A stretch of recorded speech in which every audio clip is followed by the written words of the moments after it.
प्रिय मित्रों, सादर नमस्कार। आज हम ऐसी शक्तिपीठ के इतिहास और रहस्य को जानेंगे जहां भगवान शिव के ज्योतिर्लिंग और माता सती की शक्तिपीठ दोनों एक ही मंदिर प्रांगण में एक दूसरे के आमने सामने स्थित हैं। जहां हमें एक साथ भगवान शिव और माता पार्वती के दर्शन हो जाते हैं। दोनों मंदिर के शीर्ष पर लगे लाल रंग के धागे माता सती और भगवान शिव के मंदिर को एक साथ जोड़े रहते हैं। यह पावन भक्तों की आस्था को प्रबल करने वाला स्थल झारखंड के देवघर जिला में प्राचीन काल से स्थित है। आज हम माता के इस शक्तिपीठ और भगवान शिव के ज्योतिर्लिंग, जिसे कामना लिंग, बाबा वैद्यनाथ, बाबा रावणेश्वर, बोल बम भी कहा जाता है, दोनों मंदिर का इतिहास और रहस्य विस्तार से जानेंगे। आशा है मित्रों कि यह लेख आप सबों को अच्छी लगेगी। यदि यह लेख आप सबों को सराहना के योग्य हो और इस वीडियो के अंत तक आप सभी मेरे साथ बने रहें तो मेरी यह मेहनत सार्थक होगी। कृपया मेरे इस चैनल को सब्सक्राइब करके घंटी दबाकर ऑल पर क्लिक करें, जिससे मेरी सभी वीडियो आप सबों के पास पहुंचती रहे और मैं सदा आप सबों की सेवा में अपनी उपस्थिति बनाए रखूं। मित्रों, आज हम अत्यंत विलक्षण ज्योतिर्लिंग के साथ शक्तिपीठ मंदिर का इतिहास और रहस्य विस्तार से अध्ययन करेंगे। मित्रों, हम भक्तों का यह सौभाग्य है कि इस एक ही स्थल में हमें माता और पिता दोनों के एक ही मंदिर प्रांगण में सरलता से अद्भुत दर्शन हो जाते हैं। यह शक्तिपीठ झारखंड राज्य के देवघर जिले में ज्योतिर्लिंग के साथ प्राचीन काल से स्थित है। इस स्थान पर माता सती का कटा हुआ हृदय गिरा था, इसीलिए शक्तिपीठ को हार्दपीठ और हृदयपीठ भी कहा जाता है। पौराणिक मान्यताओं के अनुसार शक्तिपीठ और ज्योतिर्लिंग दोनों मंदिर के निर्माण के पीछे दो पौराणिक कथा उल्लेखित हैं। पहली, माता सती के पिता राजा दक्ष के द्वारा उनके पति भगवान शंकर का अपमान किए जाने पर यज्ञ कुंड में अपने आप को डालने से भगवान शिव माता सती के वियोग में प्रचंड रूप धारण कर तांडव करने लगे। उनके तांडव से सारी सृष्टि को संकट था, इसीलिए भगवान नारायण ने अपने चक्र से माता सती के मृत शरीर को 51 भागों में काटकर धरती पर बिखेर दिया। वे कटे हुए अंग धरती पर जहाँ जहाँ गिरे वहाँ वहाँ एक शक्तिपीठ अस्तित्व में आए। इस स्थान पर माता सती का हृदय गिरा था, इसीलिए इस शक्तिपीठ को हृदयपीठ भी कहा जाता है। दूसरी कथा यह है कि एक बार लंकापति रावण के मन में एक कमी महसूस हुई।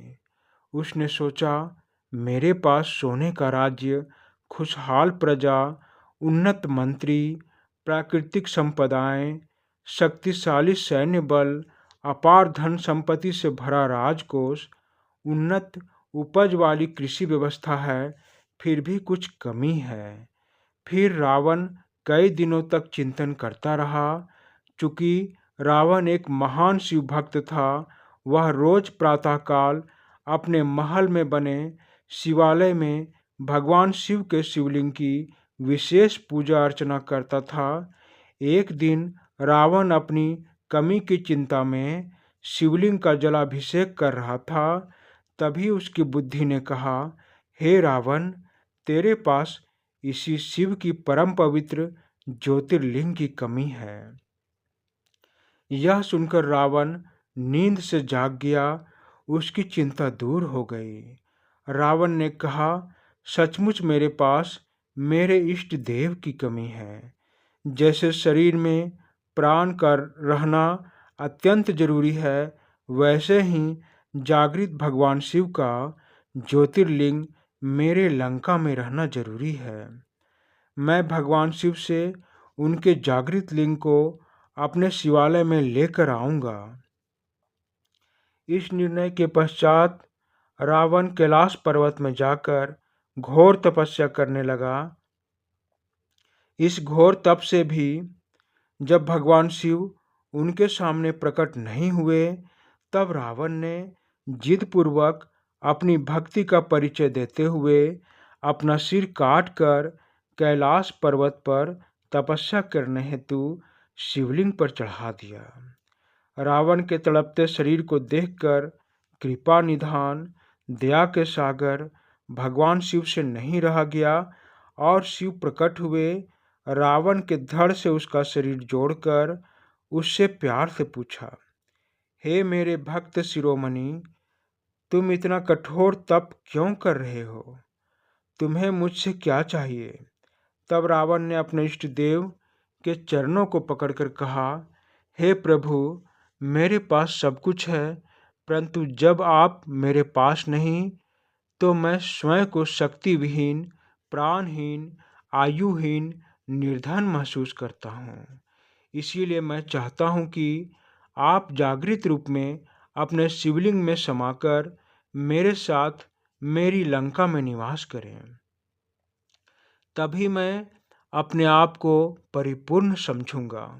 भगवान शिव अपने भक्त की इच्छा पूर्ति कैसे न करते? शिव तो सभी जीवों के मनोकामना बिना भेदभाव के भोला बनकर पूरा करते हैं। उन्होंने रावण से कहा, जिस अलौकिक ज्योतिर्लिंग की पार्वती पूजा करती है, मैं उसे तुम्हें प्रदान करूंगा। भगवान शिव ने माता पार्वती से उस जागृत लिंग को जब रावण को देने के लिए कहा, तो पहले माता ने उस लिंग को ना देने की जिद की, परंतु महादेव के समझाने पर माता ने उस जागृत लिंग को रावण के हाथों में दे दिया। तब भगवान शिव ने रावण को उस जागृत लिंग की सावधानी बताते हुए कहा, हे भक्त शिरोमणि, यह एक जागृत कामना लिंग है।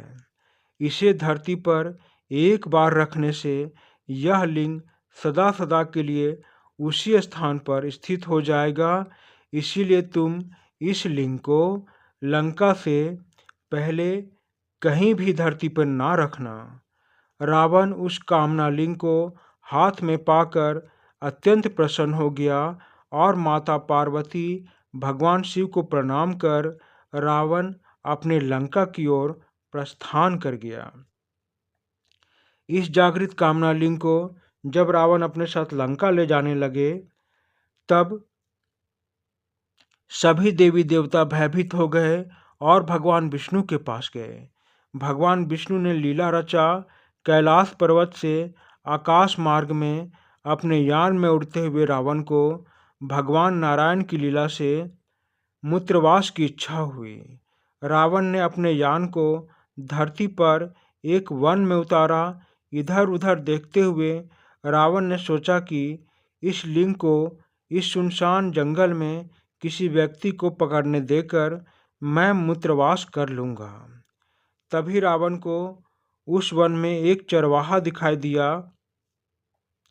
रावण ने उस कामना लिंग को चरवाहे को पकड़ाकर शीघ्रता से मूत्र त्यागने चला गया।